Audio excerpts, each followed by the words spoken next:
Uma pesquisa mundial aponta que o brasileiro se aposenta cedo demais. O fato representa um risco para as contas da Previdência e também pode significar um problema para a saúde do aposentado.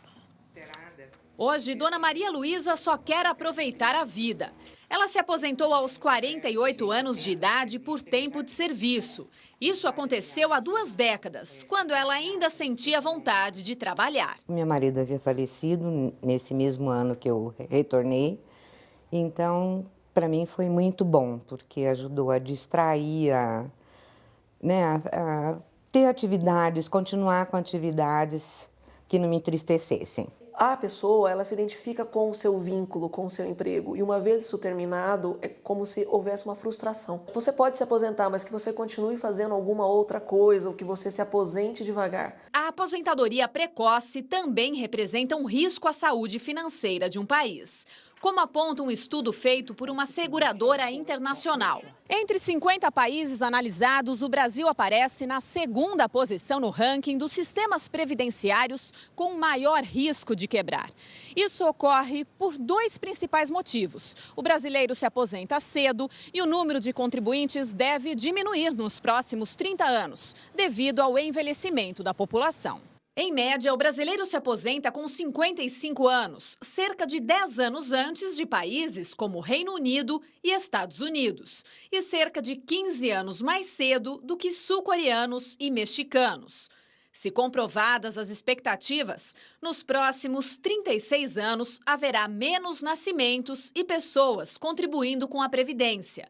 Do outro lado, os idosos passarão de 11% para quase 30% da população.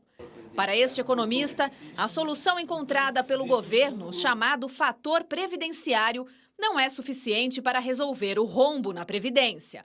Pela regra, recebe menos quem escolhe se aposentar mais cedo. Reequacionar e tentar separar Previdência de gastos do Estado. Tornar a Previdência autossustentável, como é na maioria dos países. Esse é um tema que os candidatos vão ter que abordar ou vão ter que resolver, né? O longo prazo já está aí, chegou, não é isso? Chegou. Vamos ver, esse é um tema importante da campanha eleitoral, por isso que ao invés de ficar xingando um ou outro, discutir essas questões. Claro que no caso da Previdência, tem aquelas questões históricas, foi usado para construir Brasília, os recursos da Previdência, mas isso já passou, não resolve o problema.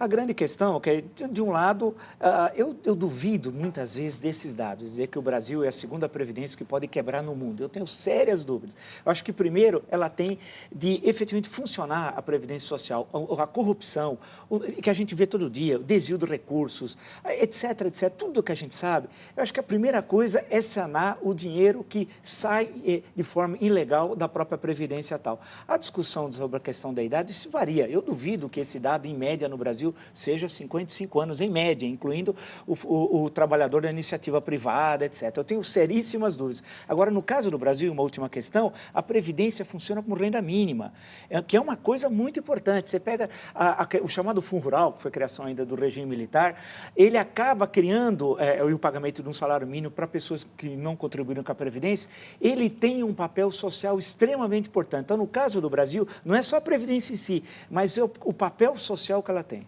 Ailton. Olha, no nosso país, o aposentado pobre, que recebe aposentadoria bem diminuta, né?